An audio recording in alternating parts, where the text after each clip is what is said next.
Crímenes audaces. A principios de 1960, el muro de Berlín separó familias, amigos y amantes. Para Wolfgang Fuchs, la política de la Guerra Fría estaba por convertirse primeramente en personal.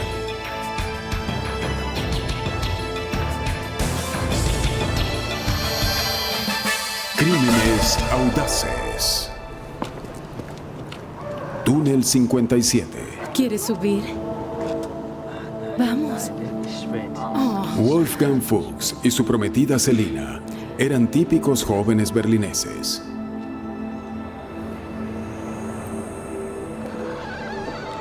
Wolfgang vivía al oeste de Berlín, donde asistía a la universidad. Selina vivía al este. Al igual que muchas parejas jóvenes, tenían que planear su futuro en torno a un país dividido por las políticas de la Guerra Fría. En 1952, Alemania Oriental había cerrado oficialmente las fronteras.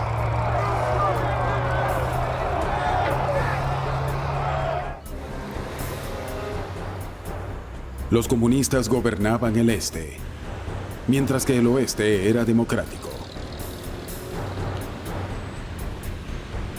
Sin embargo, viajar no tenía restricciones. Wolfgang y Selina, junto a muchos berlineses, cruzaban la frontera a diario. Papeles. Pero mientras que la Alemania occidental prosperaba, la Alemania comunista del este sufría de escasez. Las consecuencias eran inevitables. A lo largo de 1960, 200.000 alemanes orientales se pasaron al occidente. El gobierno de Alemania Oriental tenía que actuar y con rapidez. Las continuas decisiones devastarían una economía ya decaída. María Nocky, una ex residente de Alemania Oriental, ahora trabaja para el Centro de Documentación del Muro de Berlín. Era muy evidente que había que hacer algo para detener la escasez en Alemania Oriental. Las personas que se iban eran jóvenes, personas muy educadas. Alemania Oriental estaba perdiendo a sus mejores ciudadanos. Se hizo evidente en 1961 que el gobierno tenía que detener este éxodo. La solución del gobierno impactaría en todo el mundo. En la noche del sábado 13 de agosto de 1961, las tropas soviéticas y de Alemania Oriental comenzaron a sellar la frontera de 40 kilómetros entre el este y el oeste de Berlín.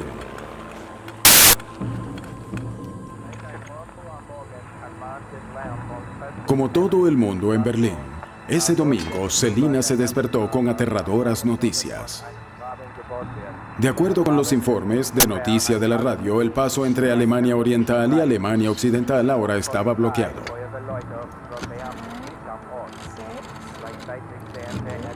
Selina trató de llamar a Wolfgang a Alemania Occidental, pero las líneas estaban muertas.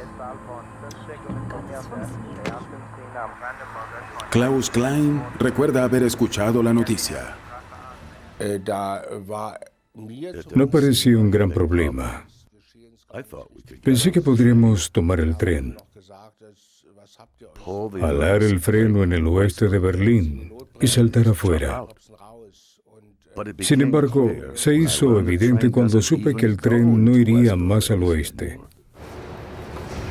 Los alemanes orientales habían bloqueado todas las vías del tren y las 95 calles que conectaban las dos partes de la ciudad. Wolfgang Fuchs y Selina ahora estaban separados por guardias armados y alambres de púas. Sabía que tenía que actuar con rapidez si quería rescatar a Selina.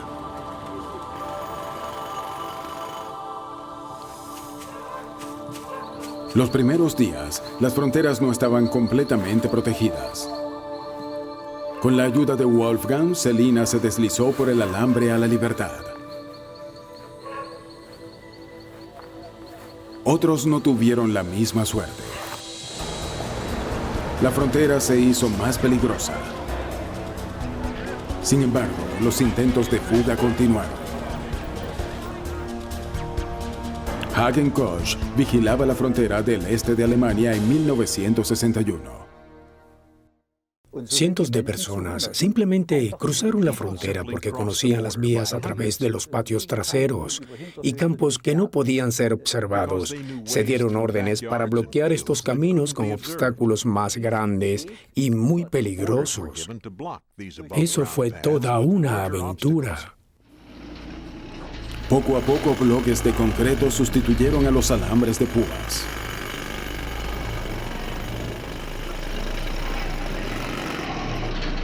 En pocas semanas, se hizo dolorosamente claro que el muro de Berlín estaba allí para quedarse.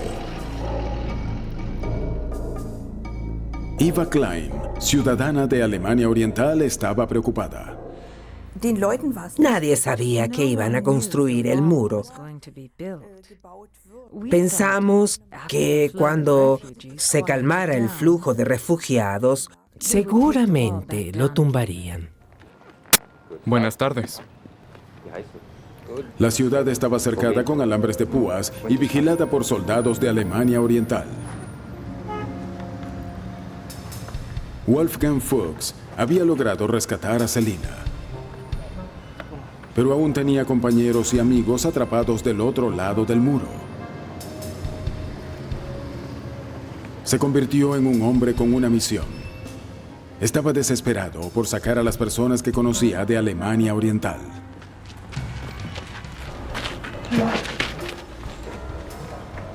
Pero cruzar la frontera se había convertido en una pesadilla.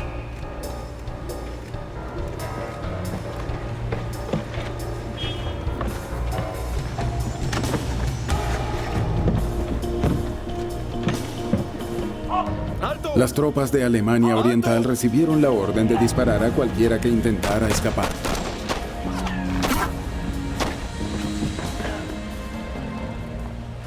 En pocas semanas, docenas de personas murieron tratando de huir al oeste. Las personas decidieron que ya no era posible por la superficie.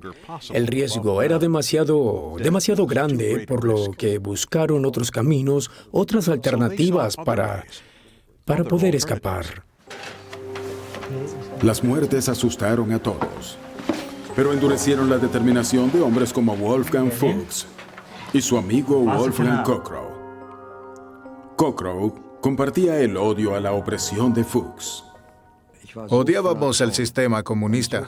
El muro solo confirmaba que 17 millones de personas vivían en un campo de internamiento.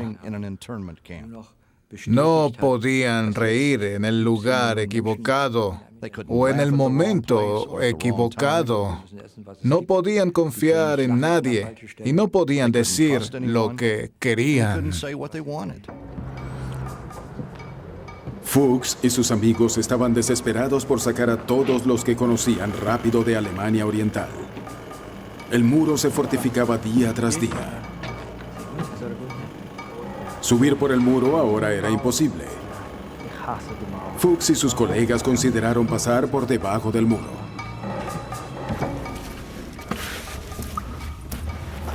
Estudiaron los túneles de alcantarillado que cruzaban la frontera. Pero los alemanes orientales ya los habían sellado.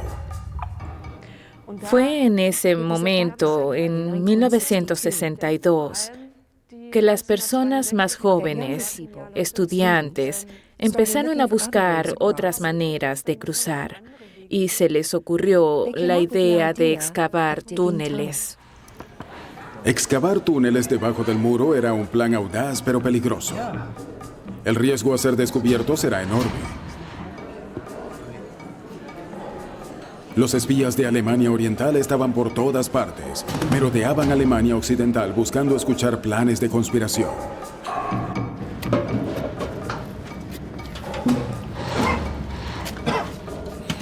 Fuchs y su equipo excavaron un túnel de 30 metros en un sótano en el oeste de Berlín hacia un edificio del otro lado del muro.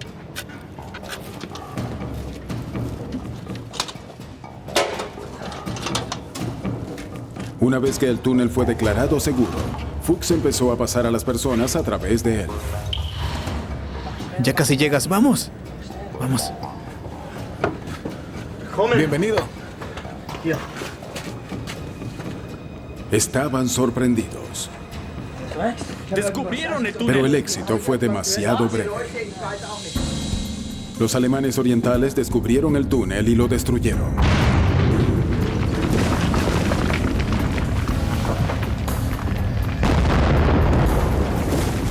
Habían detenido con éxito la afluencia de fugitivos a través del túnel. Pero no habían detenido al hombre que lo construyó, Wolfgang Fuchs.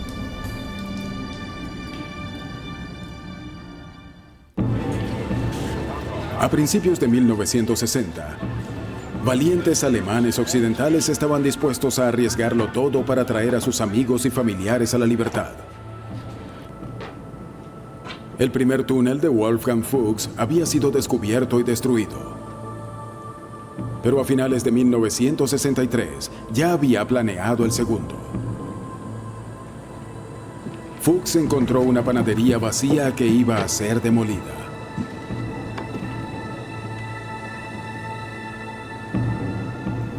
Mantener el secreto era esencial. Los guardias de Alemania Oriental buscaban señales de fuga. Ser descubierto significaba encarcelamiento o muerte. Llegó a un acuerdo con el propietario del edificio, haciéndose pasar por fotógrafo.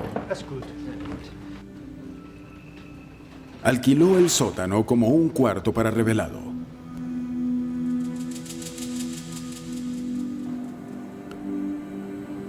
La panadería estaba a la vista de las torres de vigilancia de Berlín Oriental. Fuchs y sus hombres tendrían que mantener un perfil bajo. Los excavadores vivirían en el sótano durante la excavación. Fuchs también se aseguró de que todos los que trabajaran en el túnel tuvieran familiares o amigos en el este. De esa manera, nadie los delataría. Con la seguridad en el lugar, Fuchs ahora se enfrentaba al reto físico de la tarea que le esperaba. El área restringida alrededor del muro se había ensanchado. Tendrían que cavar un túnel de 145 metros de largo para llegar a un edificio abandonado al este de Berlín.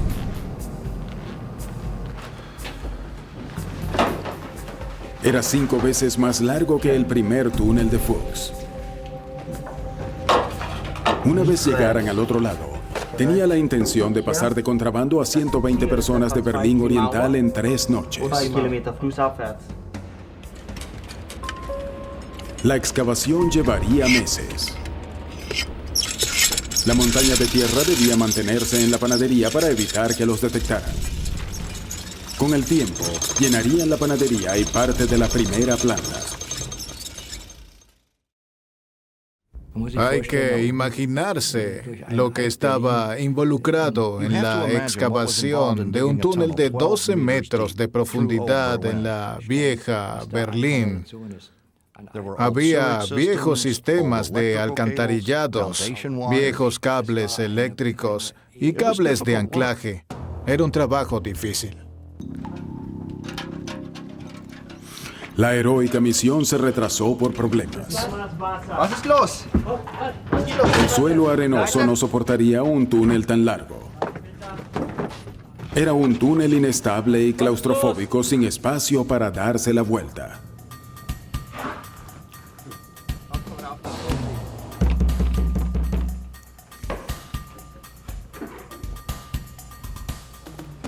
Necesitaban madera para apuntalar las paredes y el techo. Adelante.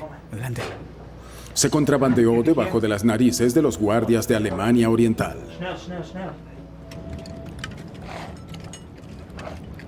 Cubeta por cubeta, semana tras semana, 30 voluntarios trabajaron en turnos durante todo el día. Suministros y alimentos fueron financiados por ciudadanos particulares y organizaciones anticomunistas. Tenían que hacerlo en extremo secreto. La esposa de Wolfgang Fuchs Selina llevaba comida y suministros al túnel. Siempre llegaba con un hombre. Actuaban como una pareja para no levantar sospechas.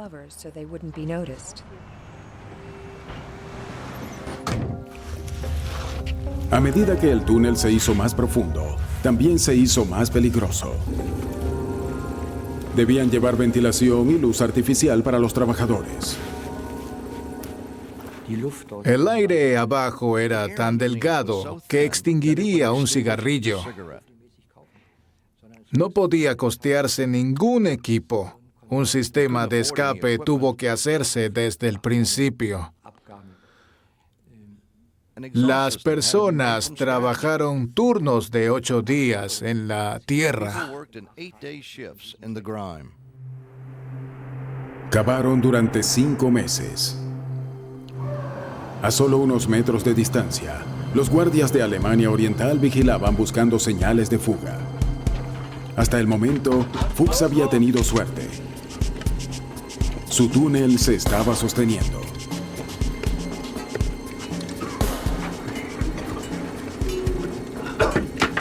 El túnel ahora se extendía a más de 100 metros. Pero el trabajo parecía interminable.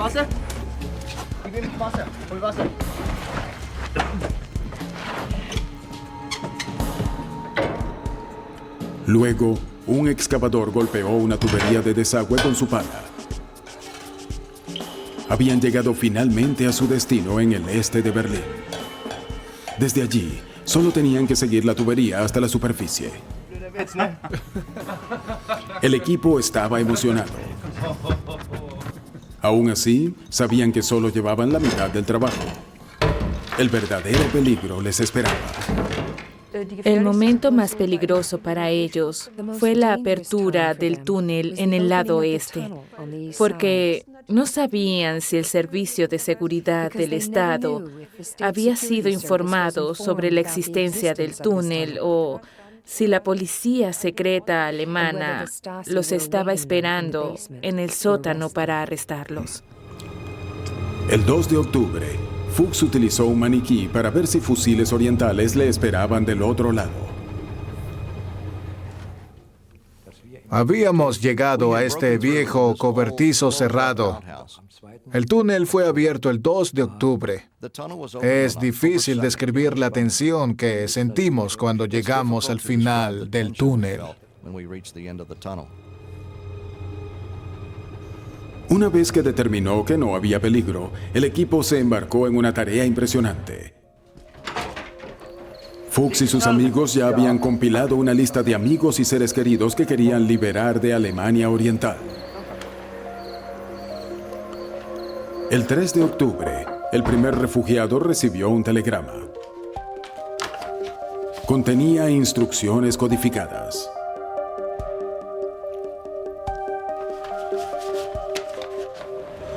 Siguiendo las instrucciones, se fue a la estación de tren y se estudió los horarios. Un desconocido llegó y señaló el nombre de una ciudad mencionada en el telegrama. El refugiado respondió con una contraseña preestablecida.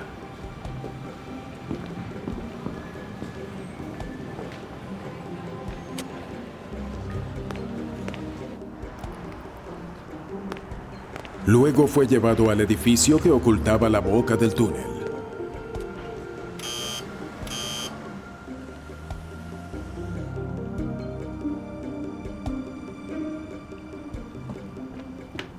La contraseña era su billete para entrar.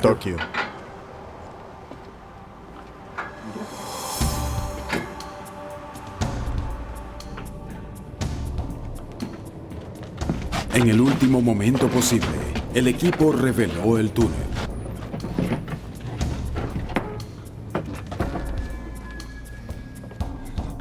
El refugiado escapó a una nueva vida en el occidente.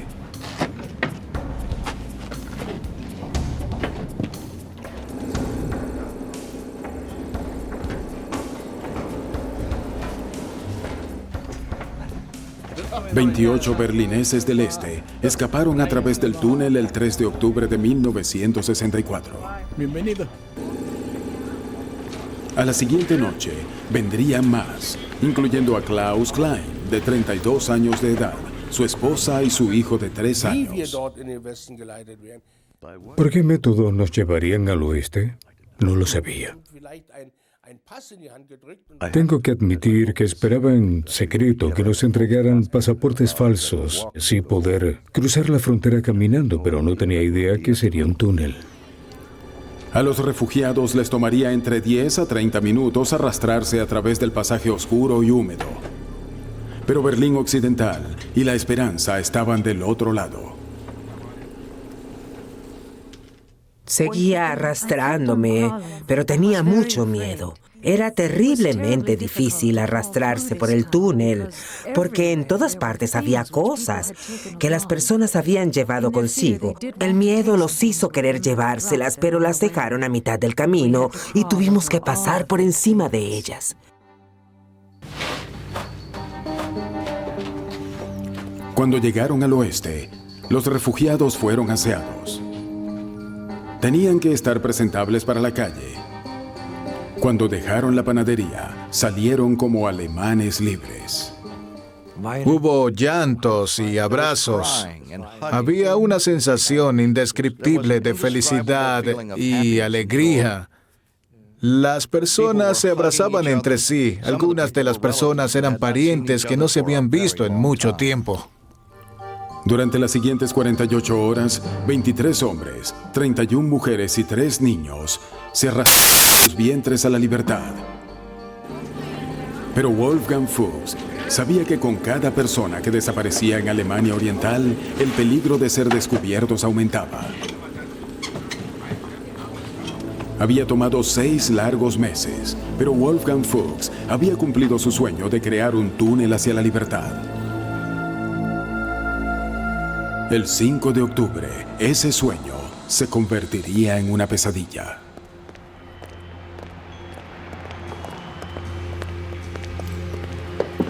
Más tarde esa noche, 2 desconocidos se acercaron a la puerta nerviosos. Afirmaban que querían escapar, pero no tenían la contraseña. El portero confundió su nerviosismo con sinceridad y los admitió. De repente, uno de los hombres dijo que quería buscar a un amigo que había perdido el valor. Los 2 extraños se excusaron y se fueron. El portero los dejó ir. Desde su puesto de observación en un tejado cercano, Wolfgang Fuchs vio venir los problemas. Los 2 desconocidos habían regresado. Estaban acompañados por guardias fronterizos orientales armados con metralletas. Frenético, Fuchs intentó advertir a sus amigos del peligro que se avecinaba, pero su radio falló. Los alemanes del este fueron directamente al edificio que escondía la entrada del túnel.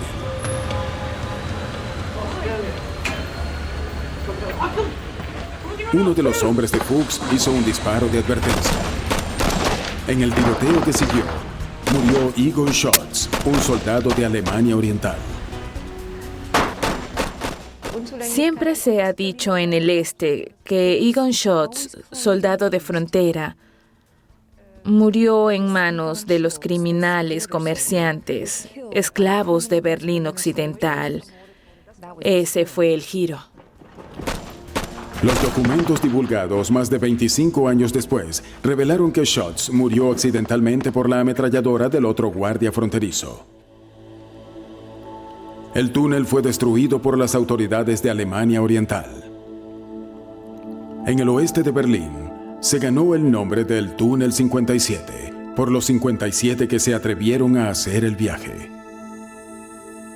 En sus 2 días de operación, fue la vía más exitosa de su tipo.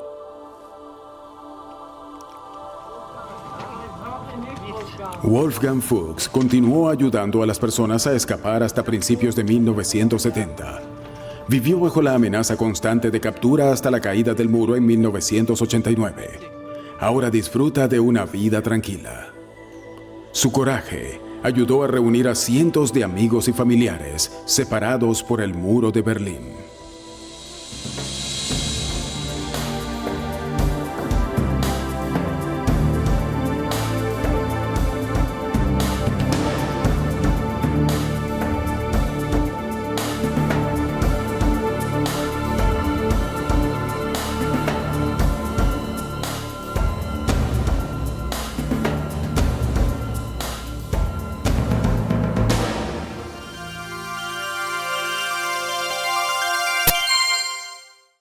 Crímenes audaces. Una astuta ladrona de joyas lleva a la policía a una persecución por todo el mundo que dura décadas.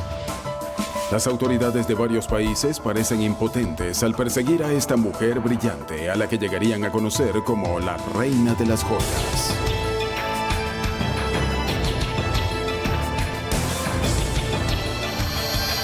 Crímenes audaces. La reina de las joyas.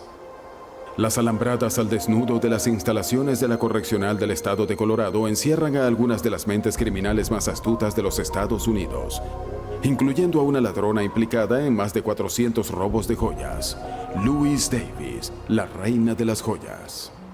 Pensé que podía hacer lo que quisiera.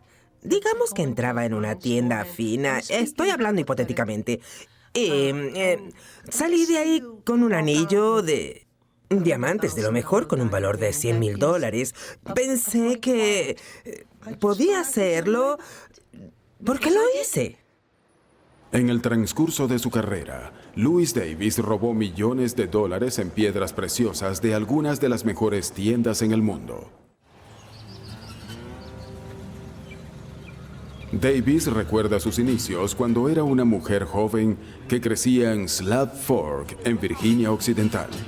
Hola. Hola, Luis, ¿cómo estás? Estoy bien. Mi mamá le envía esto. Oh. Recuerda el día en que su madre la envió a una tienda por una encomienda. Mi mamá me dijo que me daría un reloj si me portaba bien. Oh, qué bueno. Y Mientras estaba ahí, un reloj le llamó la atención. Es muy bonito. Creo que te va a gustar. El dueño de la tienda la dejó probarse el reloj.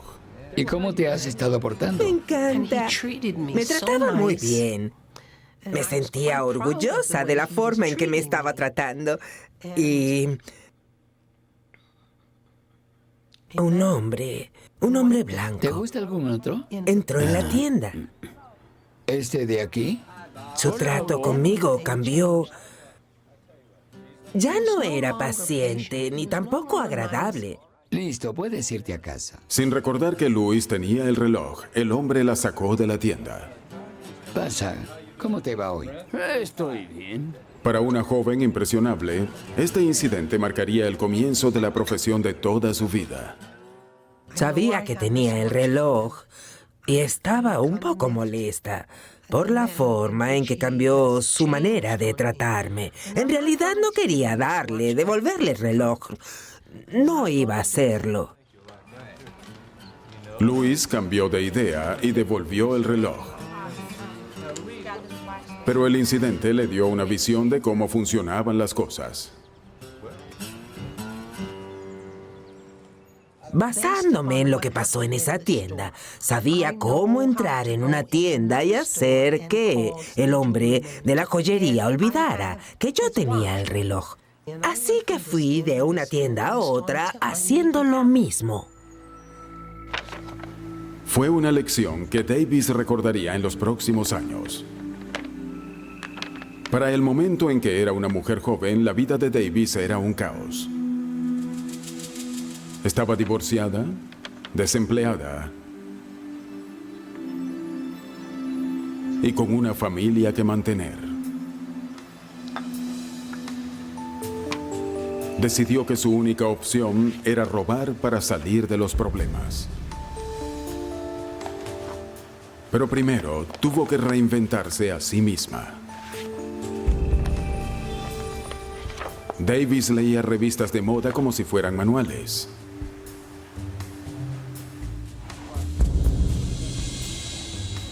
Ahora que tenía la apariencia, necesitaba la educación adecuada. Las joyerías de gama alta se convirtieron en sus salones de clase. Davis escuchaba con atención mientras los vendedores hablaban de gemas. Observaba los gestos de los clientes adinerados. Una vez que vio cómo funcionaba el juego, sabía que podía jugarlo. Nunca sentí que tuviera que ganar más confianza. Nunca sentí que me hacía falta algo que me permitiera entrar a una joyería fina. Pero incluso su confianza no pudo superar las sospechas de los empleados. Davis se dio cuenta de que nunca podría ser considerada como una persona adinerada en los Estados Unidos. Así que se fue a Europa. En 1974, Davis se encontraba en Monte Carlo, la joya reluciente de la Riviera. Se dirigió hacia la plaza del casino.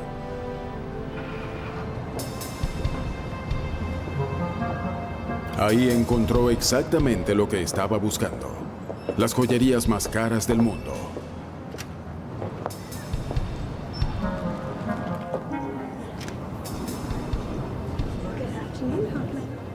Al entrar en el primer salón exclusivo, encantó a los vendedores para establecer su personaje: una mujer de gustos exigentes y con el dinero para dárselos. Mientras los empleados se apresuraban para atenderla, se limitó a esperar el momento adecuado para atacar. Hola, señor. Cuando el vendedor la dejó sola con una bandeja de anillos, hizo su movimiento con cuidado. En estos días, el ladrón típico de joyerías entra con una máscara, una escopeta, un cómplice y un martillo. Destruyen los mostradores, buscan la mayor cantidad de gemas que puedan, aterrorizar a los clientes y luego salir de allí. Su forma de hacerlo era muy elegante. Después de haber tomado el anillo, salió del lugar con tranquilidad. Un taxi la esperaba en el frente.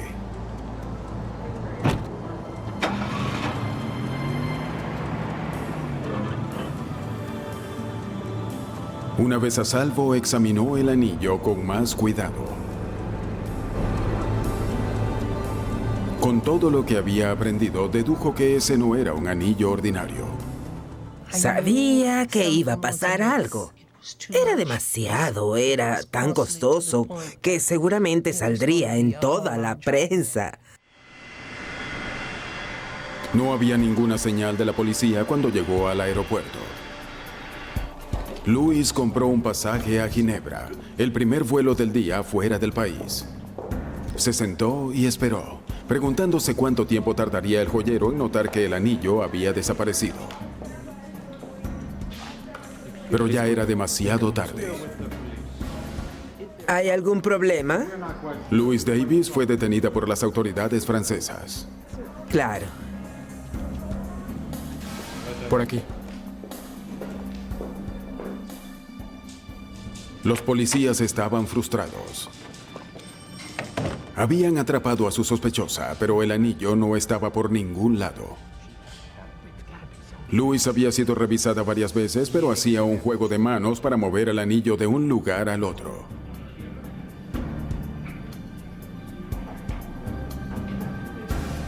El anillo nunca fue descubierto.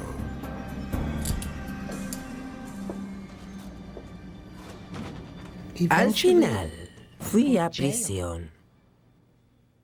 Venía a buscarlo cada día que pasaba y lo tuve cada día. Pensé en tirarlo a la basura. Hasta quería dárselos, pero mi abogado me dijo, no harán ninguna diferencia. Guárdalo. Si iba a quedárselo, tenía que ocultarlo. Louis pidió un cortaúñas. Lo usó para sacar el diamante del anillo.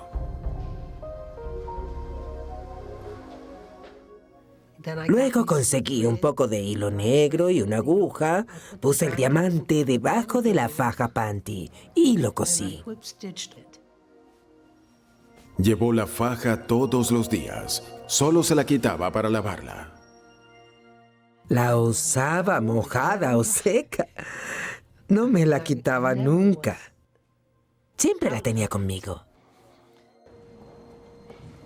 Varios meses después, Davis y otra sospechosa fueron llevadas a una clínica de la ciudad para un examen físico de rutina. En el momento en que entró al edificio, empezó a buscar una salida. ¿Hay algún baño por aquí? Pidió usar el baño. Davis se había entrenado para actuar con rapidez. Justo ahí. Esta podría ser su única oportunidad de escapar.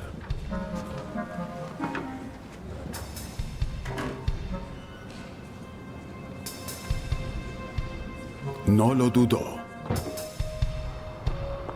Cuando Davis salía del hospital, vio a un hombre entrando en su auto.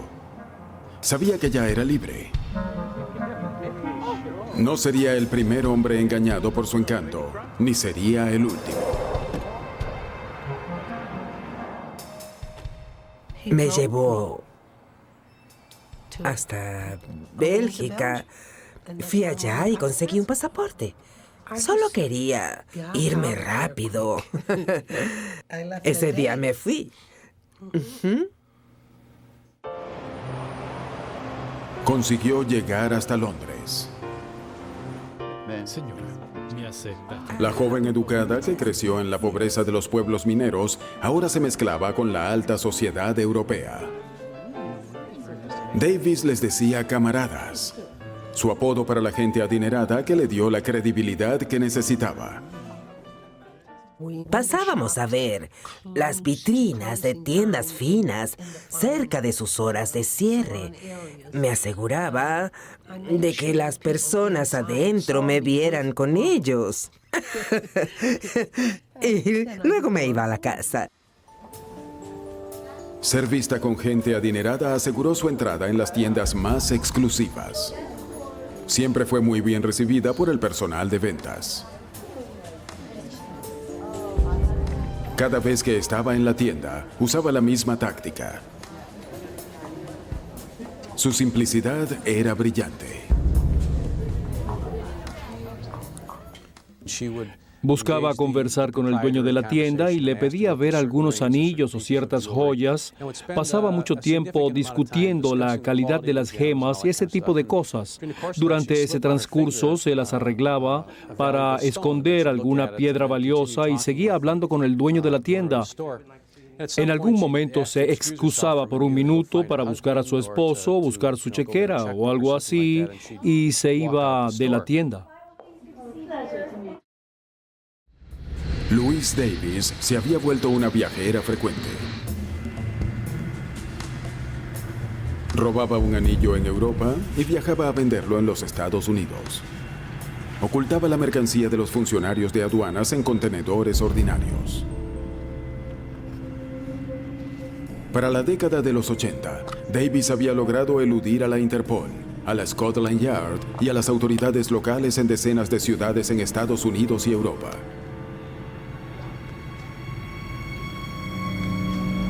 Pero su suerte estaba a punto de acabarse.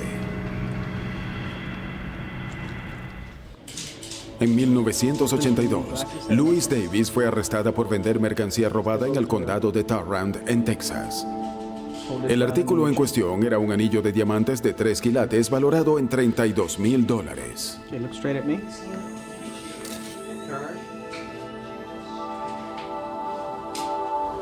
¿Está bien, señora?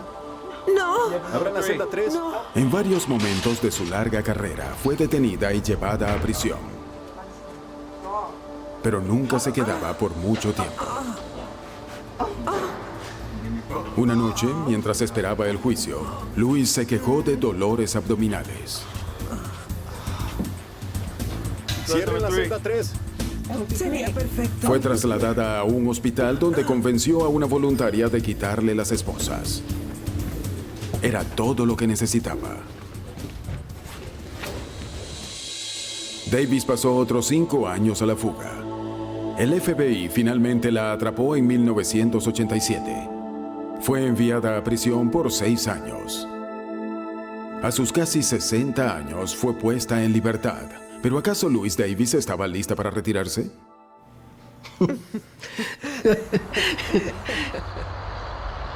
Durante los siguientes 5 años, los crímenes de la reina de las joyas continuaron. Luego, en 1998, puso la mirada en una tienda de lujo en Denver, Colorado. Para los vendedores en la tienda, Davis se veía impecablemente bien vestida, natural y educada. Era toda una mujer sofisticada de pies a cabeza. ¿Cuál le gustaría ver? No lo sé. ¿Qué tal este? Le dijo al vendedor que estaba interesada en comprar un brazalete de diamantes y el anillo que le hacía juego. Le mostró varios anillos. Oh, Ese sería su primer grandioso. error. La mayoría de las compañías de seguros no permiten que se muestren más de un objeto de joyería a la vez. Pero no es posible hacerle eso a alguien que crees que es millonario. El gusto fue mío. Muchas Espero gracias. volver a verla. Después de 30 minutos, Davis dijo que no podía decidirse y que volvería más tarde con su esposo. No podía decidir si le gustaba el tamaño o el diseño. Así que va a pensarlo mejor. Dijo que hablaría con su esposo. Bueno, Un momento. ¿qué Creo pasa? que falta un anillo. Los puse todos aquí. Los vendedores finalmente se dieron cuenta de la verdad. ¿Crees que la señora se la llevó? La mujer era una ladrona. No puede ser.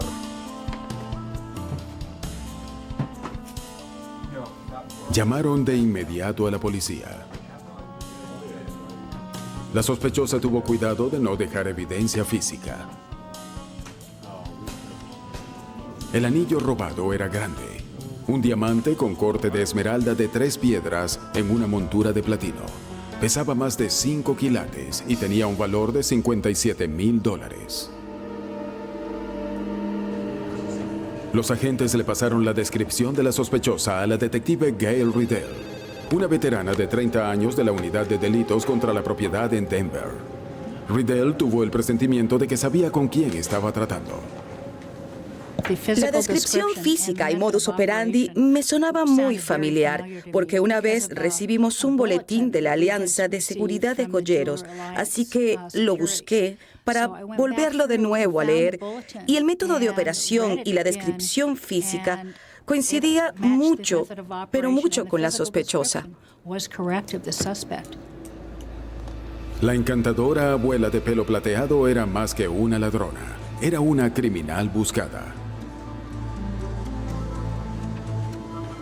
Los 30 años de experiencia de Riddell le habían enseñado que los ladrones como Louise Davis se mueven rápido. La detective hizo circular una descripción de Davis entre las tiendas en el área de Denver. Si Davis atacaba de nuevo, la estarían esperando.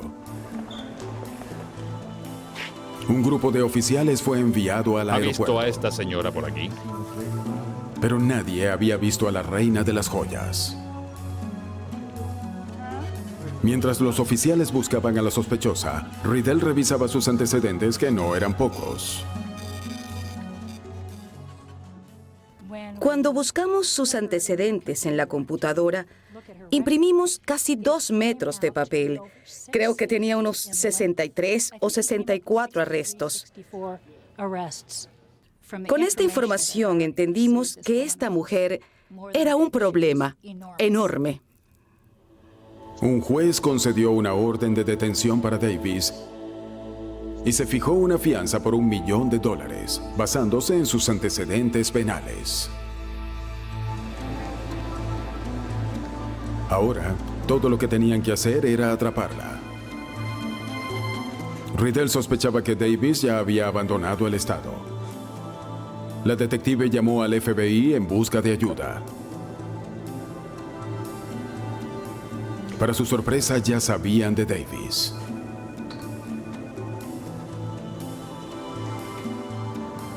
La oficina del FBI en Cleveland dirigió la investigación de Davis. Sus registros mostraban su última dirección conocida, una casa en un barrio de clase media en Cleveland. Los agentes del FBI registraron su casa. Davis no estaba ahí, pero encontraron algo intrigante. Había $10,000 en efectivo escondidos en el refrigerador.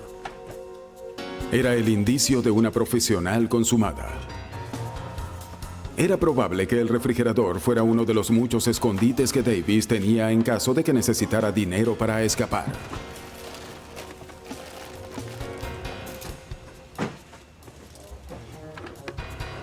Una caja con pasaportes falsos confirmó sus sospechas. Louis Davis ya estaba en movimiento.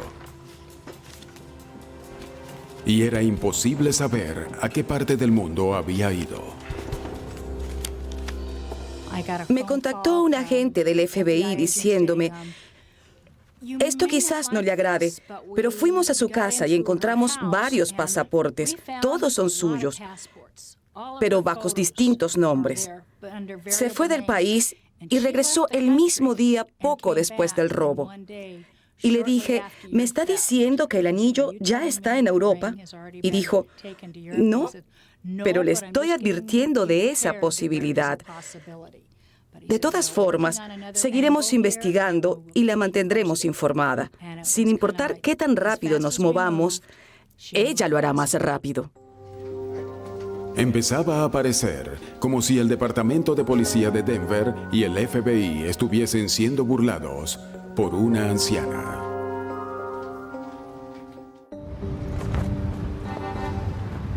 Tomó un mes, pero el FBI finalmente obtuvo una pista. El dueño de una casa de empeño en Cleveland reconoció una foto del anillo robado. Lo había vendido recientemente. Aquí tengo el recibo. Veamos.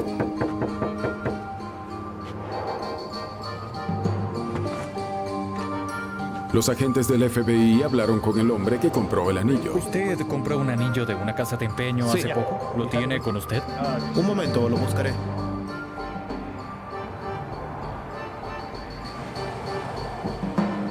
Era el anillo robado en Denver. Los agentes habían recuperado el bien robado, pero no estaban cerca de encontrar a su ladrón. Sí, creo que lo compré hace una semana. Bien, ¿cuál es el nombre? Una mujer de 68 años de edad que claramente todavía estaba en su mejor momento. Louis Davis había sido una fugitiva durante la mayor parte de su vida. Había eludido al FBI y a la detective de la policía de Denver, Gail Riddell, durante más de un mes. Hola. En septiembre de 1998, Davis entró en otra tienda de lujo en King of Prussia, Pensilvania. Esta vez, gracias a una vendedora alerta, no estaba en el anonimato.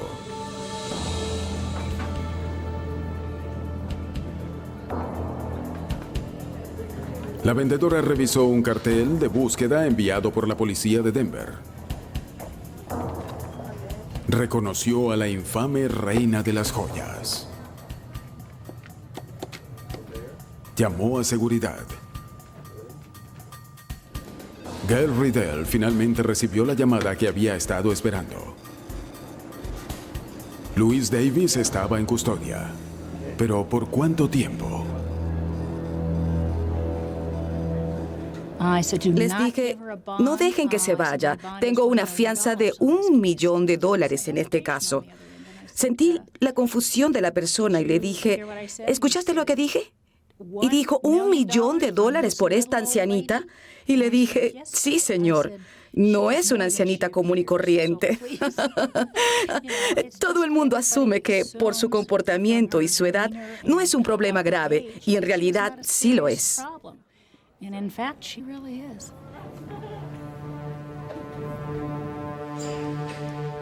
Esta vez, Louis no pudo escapar. De hecho, estaba sentada en una sala de interrogatorios frente a la mujer que finalmente la detuvo. Le dije, quiero que me diga cómo hizo esto. Y ella se detuvo por un segundo, me miró, sonrió y me dijo, eres la primera detective que me ha preguntado cómo lo hice. ¿Me puede decir qué hizo con ese Dijo niño? que la clave estaba en su imagen. No hay problema. Davis había construido su carrera al crear un personaje que jugaba con la percepción de los No se demás. preocupe, hable con su esposo. Mi nombre es Kevin, fue un placer. Una y otra vez realizó el mismo acto y siempre resultó. Claro. Adiós. Sé que podría haber tenido el mismo éxito siguiendo las reglas. De verdad, debería haber sido abogado. Pero Davis no siguió el camino correcto. En febrero de 2000, fue encontrada culpable de robo a gran escala. Adiós. Lewis pudo optar por la libertad condicional en 2004 e incluso podría salir antes por buen comportamiento.